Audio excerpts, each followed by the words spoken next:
Ендеше қымбатты телекөрермен бағдарламаны одан әрі жалғастырсақ, бүгінгі бағдарлама қонақтары Андижанов Тимур нөмір 267 орта мектебінің хореограф педагогы және Тимур мырзаның шәкірті Бекембай Қарақат. Бағдарлама қош келдіңіздер. Көңіл күйлеріңіз қалай? Қош көрдік, өте тамаша. Жақсы, ең алғаш сауалым өзіңізге, жалпы би жолына қалай келдіңіз? Би жолына келу негізі ер баланың қазақ тәрбиесінде, қазақ халқында биге келуі ол өте сирек деп ойлайтындығым өзім әлі күнге дейін солай болып табылады. Бала кезден өзім негізі би емес, жалпы өнерге қызықтым. Көркем сөз оқу, қолөнер болсын, мектепшілік, апталық кез келген шаралардың барлығында пролог дейміз, ашылуы, ол апталықтың жабылуы, қандай да бір мысалдар, Ыбырайдың бір әңгімесін қоятын болсақ, біз міндетті түрде шалдың рөлінде де, мысалдарда да барлық жан жануардың рөлінде ойнау, немесе ешнәрсені ойнамасам да, сол бір шарада автор болып тұратын тұғым. Деді, келді, ашуланды деген сияқты. Осылай өнерге өзім қызығушылығым артты. Өте керемет. Жалпы Тимур мырза, би әлеміндегі ең алғашқы нық қадамыңыз қалай басталды? Би әлеміндегі ең алғашқы нық қадамым, мен биге бірден келе қойған жоқпын. Мен әдепкіде басқа мамандықта оқыдым. Мен қазақ тілі әдебиеті пәнінің мұғалімі, мектеп психологы деген мамандықты тәмамдадым. Қызыл дипломмен, ол менің анам менен атамнан қалауы болатын түгін. Ол кісілер биге оқымайсың, өнерді атама, ол сенің нам болмайды, ол сені асырамайды, онымен күн көре алмайсың. Қалыпты қазақ менталитетіндегі түсінік қой. Содан кейін барып 21 жасымда мен Тереңөзекте, Сырдария ауданында мектепте мұғалім болып жүрген жерімнен жаңағы әскери дайындыққа құжат тапсырамын деп өтірік алдап, осы біздің Қорқыт Ата университетіндегі мемлекеттік университетте хореография кафедрасына қашып кетіп оқуға түсіп, грантқа жетіп оқуға түсіп, 21 жасымда кәсіби биге ең алғашқы менің баспалдағым басталды. Жақсы, жалпы бала кезіңізде қатты биге қызықтыңыз ба? Мектепте мәселен болады ғой, түрлі шараларда билер ұйымдастырылады. Ол кезде, қазіргі кездегідей әлеуметтік желі ютубтан қарап үйрену, немесе қазір мектепте кез келген шарада көп хореографтарды жалдайды, болмаса қазір сондай штат бар.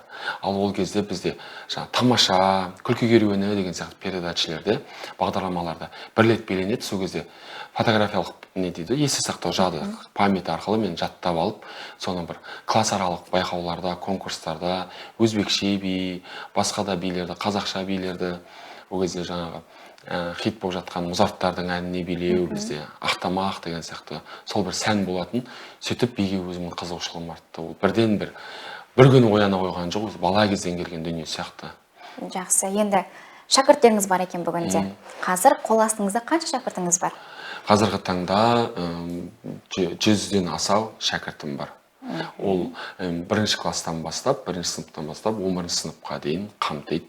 Және де сол өзіміздің жұмыс жасайтын 267 мектептің оқушылары, одан бөлек сол жақын жердегі мектептердің барлығын қамтып отқан жайымыз бар. Қарақат, келесі сауалым өзіңізге. Жалпы өзіңіздің бидің әлемінде жүргеніңізге қанша жыл болды? Ата-ана рұқсат берді ме бұған? Басында негізі ата-ана толық қарсы болды. Көп қарсылық болды, өйткені мен атам мен әжемнің қолында тұрдым. Үлкен кісілер көбінесе ондай нәрсеге жақсы жағынан қарай бермейді. Сондықтан басында 3 жылдай өте қатты қарсылық болды. Бірақ өзімнің биге деген сүйіспеншілігімнің, махаббатымның арқасында қазіргі таңда онда ешқандай қарсылық жоқ. Жалпы негізі би әлемінде жүргеніме биыл 7 жыл болады. 2019 жылы ағай мектепке келгелі осы кісінің үйірмесіне қатысып, қазіргі таңда 11 сынып оқып жатырмын. 11 сыныптан кейін биді жалғастырып, Құдай қаласа Қорқыт Ата университетіне хореография бағытына оқуға түсем деген ниетім бар. Жақсы, енді бұл мамандыққа қазіргі таңда қарсылық болады ма? Әлі де бола ма, мысалға үйде ата-ана айтады ғой, әлі де уақытың бар, таңдау жаса басқа деген секілді. Көбісі айтады ғой, негізі бізде 2 мамандық қой өзі. Бірі медицина болса, бірі педагогика, мұғалімдер. Оның ішінде енді қазақ тілі әдебиет, бастауыш деген сияқты. әлі күнге дейін сол нәрсені айтады. Неге медсестра болмасқа, неге укол салып адамдарды емдемеске, ертең бізге қарайсың дегендей. Бірақ енді өзіңнің арманың болғаннан кейін, өзіңнің талабың болғаннан кейін ақылдаса отырып, былай келгенде ашық сөйлесе келе, қазіргі таңда онда ешқандай қарсылық жоқ. Барлығы былай келгенде менің армандарыма көндікті қазіргі таңда. Өте керемет. Жалпы 7 жыл аралығы өте көп уақыт. Қандай жетістіктерге жеттіңіздер? Қандай қалаларға бардыңыздар? Біз жалпы 7 жылда халықаралық конкурстарда ешқашан екінші орынды иеленген емеспіз. Бізде үнемі бірінші орын бас жүлде, бірінші орын бас жүлде. Бізде екінші орын деген 7 жылдық тарихта мүлде болмаған. Енді оның ішінде біз Шымкент, Алматы деген үлкен қалаларда, үлкен сахналарда өте көп белестерді бағындырдық десек болады. Жақсы. Ендігі бір сауал. Психологиялық түрде би сіз үшін нені білдіреді? Би мен үшін тыныштық, өзімнің жүрегімнің тыныштығы, көп нәрсені тілсіз бейнелей алатын нәрсе.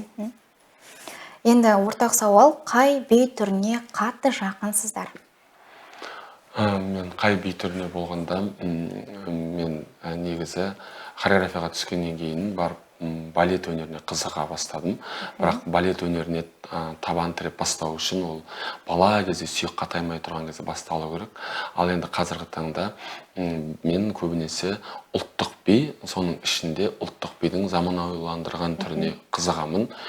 Негізі, мысалға, әншілер бір сарынды, бір жанрда өлең айтса, бір ерекше, бір өзі ұнатып айтатын әнші бірнеше бір бағытты жанрды біріктіріп айтады, сол саған жаныңа жақын болады да, оның қолтаңбасы алады. Дәл сол сияқты хореографияда сен педагог болып, уже би қоюшы болып бастаған кезде, сен өзіңнің бір қолтаңбаңды, почерк дейді ғой, қарапайым тілмен айтқанда, почеркіңді қалдыруға тырысасың. Мен қазіргі таңда сол өзімнің почеркімді қалыптастырып келе жатырмын деп ойлаймын. Өйткені вокинг деген стиль бар бізде, заманауи, содан кейін шығыс мотивтерін көп пайдаланамын мен өзімнің. Бағана сіз бір сөзін айтып кеттіңіз, ауылдан ата-анама айтпай, әскери мамандыққа тапсырамын деп, алдадым деп. Енді кейін бұл әңгімені естіді ғой, биге түскеніңізді. Көзқарас қалай болды? Әскери мамандық болғанда военкоматқа шақырады ғой, соның құжаттарын тапсырам дедім. Ол бір үлкен бір истерика болды. Манипуляция жасалып, үйде сенің бізде баламыз жоқ, сен менің бүкіл аналық ақ сүтімді ақтамадың. Енді мен грант иегері атанып тұрмын.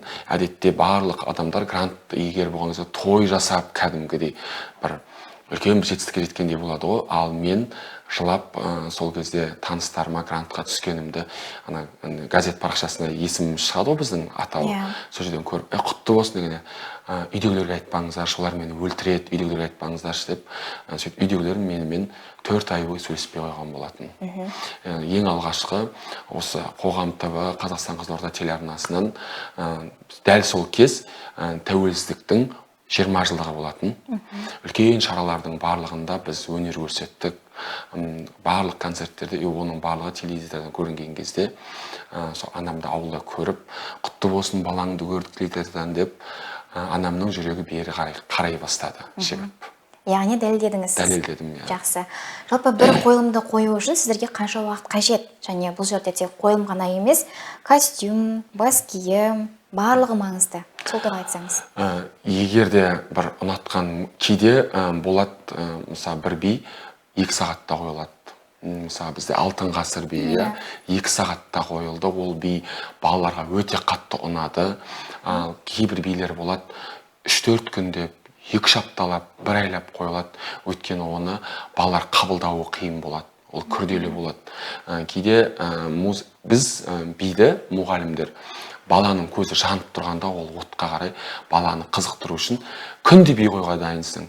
Бірақ біздің қолымыз қысқа болып келеді, өйткені үкімет тарапынан, мектеп әкімшілік жағынан бізде костюм ғой, енді баланың сәнін ашатын, сахнаны жандыратын, киімнің, біздің би қойылымының жанын бітіретін ол костюм. сол костюмді біз ата-аналардың қолында қысқа болып жатады. Мысалы бір топта сен 20 балаға дайындасаң, оның 5-еуі ғана сені костюм тігуге дайындауға атсалысып келсет, қалған 15-і келіспейді. Содан кейін сен ол жерде баланың алдында ата-ананың мерейі мен абыройын түсірмеу үшін бұл би дұрыс емес деп айтты, ол конкурсқа жарамайды деп айтты деп кейде өтірік айтуымызға тура келеді. Бірақ балалар ол биді билегісі келіп тұрады, өйткені олар еңбектеніп, тер төккеннен неге туу күштеді ғой, ол жарыста сонда қандай билер болады дейді. И сол кезде ата-ананың абыройын түсірмек. Ал кейбір кездері енді сен адамсың, робот емессің. Сенде эмоционалдық, психологиялық срыв болған кезде ата-аналарың келіспей жатыр деп айтып қалатын кездер болады. И солай болып қалады ол. Жақсы. Енді бүгін Қарақат бүгінгі бағдарламаға ерекше образбен келген екенсің. Әсіресе бас киімің. Таныстыра өтсең, негізгі мағынасы қандай? Бізде киім үлгісі жалпы ақылдаса отырып, көбінесе дизайнды ағай өзі сызады, қасына алып отырып, әртүрлі жерлерден қарап, түсіндіріп, түстерін келістіріп, көп ізденісте жүріп жасалатын дүниелердің бірі. Енді мен бүгінгі бас киіміме келетін болсақ, бізде бұл қарлығаш бейнелес бас киім. Қарлығаштың бейнесі өздеріңіз көріп тұрғандай, одан бөлек біз барынша қазақи оюлар ортасына тұмар қойдық. Енді қазіргі таңда қазақи стильді де заманауи стильге алмастырып жатады ғой. Заманауи стиль мен қазақи стильдің бір орталық ұштасы деп айтуға болады. Жақсы. Өз жұмысыңызда қандай ерекше стильді ұстанасыз? Ерекше стильді болған кезде мынау монохромды түстер деп айтады ғой. Базовый қоңыр, сұрғылт түстер қазір көп, мысалы этностиль деп, мынау бір көшпенділердің костюмдерін, бейнероликтерді көріп, адамдар соларға қарай ауытқиды, бірақ біз әр кезде тек қана жаңағы қоңыр түстер, бір көшпенділер болған жоқ. Біздің қазақтың түстері өте түстерге бай, оюлары болсын, костюмдері болсын, соны зерттеуге тырысам. Сосын мен костюмдер дайындаған кезде көздің жауын алатын түстерді, неоновый түстер дейді ғой, қызғылт, күлгін, оранжевый түстерді таңдауға тырысам. Баланың көзі ойнайтын, қызығатын, бала өзі ұнататын, сосын трендтегі түстерден қалмауға тырысам, оны этноға алып келуге тырысам.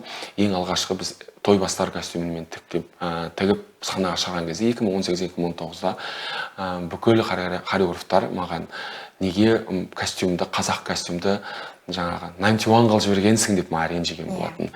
Ал қазір байқасаңыз, көп костюмдер оранжевый, фиолетовый, сиреневый цветтер өте көп. Енді сол түстерді байланыстыруға тырысам. Сосын стиль дегенде мен би қойған кезде көбінесе, мысалы заманауи билерді қойған кезде, эстрадалық билерді қойған кезде хит әндерді, 80-90-дағы әндер, көпшіліктің құлағында жаттанды әндерді алуға тырысам. Соның басқаша бір интерпретацияда, басқа бір композиторлерге барып, болмаса арнайы студияға барып жаздырып, мен мына жерде мысалға дүбір естігім келеді, мына жерде барабанның дауысын естігім келеді деп жаздырам. Кейде театр актерларына өтініш айтатын кездерім болады. Анау бір батырлардың дауысын, қыздардың сыңғырлаған күлкісін есту, мен солай естимін, мен солай көрем, соны жасатам. Кейде бұлақтың дауыстарын қосып жатам. Бірден бір музыканы алып, дайын асқа тыққасы қылып, мен апарғанды ұнатпаймын. Өйткені сол байқауға барған кезде сенің музыкаңмен бірнеше ансамбль шығуы мүмкін. Өйткені қазақ композиторларының қазақ әндеріне, қазақ билеріне биге ыңғайлы қылып қоятын күйлер, әуендер өте аз. Енді осы бір сұрақ, жалпы би жолында қандай қиындықтарға тап болдыңыздар? Әдетте болады, жарыс барысында ән шықпай қалады, әннің дауысы шықпай қалады, немесе костюм таппай қалатын сәттер де болады ғой. Бізде қазіргі таңда кейбір ата-аналардың жауапкершілігінің жоқтығынан костюм таппай қалатын емес, кейде біз оқушыны таппай қалатын кезіміз болады. Сен қайта-қайта чатта отырып, жеке звондап, ол кісіге осындай күні байқау болады, бала дайындалған дейтін болсаң, аяқ астынан ол кісілер басқа қалаға кетіп қалады, болмаса семья жағдайына байланысты баланы құрбандыққа шалып жібереді. Баланың ойы, баланың мақсаты шет қалып қояды. Сондай кездер болып тұрады бізде. Кейбір кездері, мысалы, енді негізгі құрам дейміз ғой, негізгі құрам осы үлкен қыздар. Бізде 9, 10, 11 класстың балдар, ұлдары мен қыздары. Біздің ансамбльдің ерекшелігі бізде ұлдар бар. Керемет. Ұлдар бар, ұлдарменен көп нәрсені ашып айта аласың, көп нәрсені көрсете аласың, сенің ойыңды жеткізе аласың би арқылы. Сол себепті де менде ең әдепкідегі тағы да сол келетін мәселе ұлдардың биге қатысу. Өткені біз мынау арғы бет дейміз ғой, біздің қызылордалықтар біледі, енді Шанхай мөлтек ауданы, сол Шанхайдағы ер балалардың билегенін ол жақта әлі күнге дейін дұрыс қабылдамайды. Біздің балаларды спортқа өте жақын, сол спортпен қатар биді алып жүрген кезде кей сәттерде мысалы бала кезде 5-6-7 жаста билеп кетеді, 8-9-ға келген кезде спорт таңдап кетіп жатады. Солдай нәрсе, сен қанша энергияны құртасың, олына сен шыбықты қайтадан қалыптастырып, өсіріп, су құйғаннан кейін ол тұрады да сен еңбегін зая кетіріп, спортқа кетіп қалады. Сол жағы мені қатты жүрегіме бататын нәрсе. Жақсы. Енді барлық қиындықты артқа қалдырсақ, енді осы жолда ең жеткен үлкен жетістігіңіз қандай? Ең үлкен жеткен жетістігім, егер мен бір жаңағы атақ қуған, бір дәреже қуған болатын болсам, осы реверанстың маған берген осы атақ дәрежесін айтар едім. Мен қазіргі таңда уже жасым есейгеннен кейін, мен түрім жас көрінгенмен, бидің арқасы деп ойлаймын, менің жасым 40-қа келген. Бірақ десек те осы уақытқа дейін 15 пен 20 жыл аралығындағы білім саласында жүрген кезде, би саласында жүрген кезде мен үлкен жетістігім. Мысалы, басқа мамандықты таңдап, немесе басқа жақтан келіп, маған кейбір кездер студенттер келіп жатады. Кешкі уақытта мен студенттермен жұмыс жасаймын. Сол балалардың бойындағы ол баланы мен биде ғана көремін. Сосын ол баламен отырып сөйлесем, ата-анасына шығам, ата-анасымен сөйлесем жеке. Өйткені сол балалардың менде қазір 5-6 шәкірттерім би саласында жұмыс жасап, би саласын хореографияны бітіріп, үлкен Қызылорда қаласында Томирис би ансамблінде, Шымкентте Қазына би ансамблінде билеп жатыр. Бір шәкіртім менің қазіргі таңда Жүргенов Женпиде режиссер хореограф мамандығына түсіп, сол жақта оқып жатқан жағдай бар. Менің жетістігім сол деп ойлаймын. Яғни баланың өзінің кім екенін, болашақта қандай салада көретінін тауып беру. Кейбір балалар болады, басқа бір мамандықта жоқ, биді көрмесем де ол баланы сен фото-видео жағына кет, сен мобилограф жағына кет деп, ол балаға бағыт беріп отырам. Соны ата-ана тыңдап, бала соны қабылдап, әрі қарай сол саламен жетсе нұр үстіне нұр болады. Жақсы. Бір сөзіңізде ата-ана туралы айттыңыз. Енді оқушылардың ата-аналармен арнайы бір жиналыс жасайсыз ба? Кездесіп? Негізгі құрамның ата-аналары, мен бұл балаларды қандай жарысқа апарам деймін, қандай жарыстарға мен қатысамын деймін, ондай үлкен бір мәселе туындамайды. Өйткені ол кісілер өзі көздері жетті. Бұлар үйде сабақ оқымауы мүмкін, ата-ананың айтқан тыңдамауы мүмкін, бірақ би Тимур ағайдың айтқан бұл кісілерге заң. Ол кісілер сөйлемейді. Ал енді ортаңғы төменгі класстағы ата-аналармен өте қиын, өйткені қанша дегенмен жас жеткіншекте ата-ана уайымдайды, жауапкершілік. Ол кісілермен жарысқа шыққан кезде де міндетті түрде ата-анасы жүру мен міндеттеймін. Бұл кісілерде доверенность жазылып алған сенім хатпенен мен кез келген жерде билетте де ала аламын, бұл кісілерге кез келген құжатқа да қол қоя аламын. Ағай, бұл балдар еті сіздікі, сүйегі біздікі дейді, сонымен сөйтіп жүретін жайымыз бар. Жақсы. Тимур мырза, Қарақат, сіздерге рахмет. Осылай бағдарламаға келіп, сізбен сұхбат өткізгендеріңізге. Қымбат телекөрермен, келесі кезекті кішкентай бүлдіршіндерімізге арналған мультфильмге кезек берсек.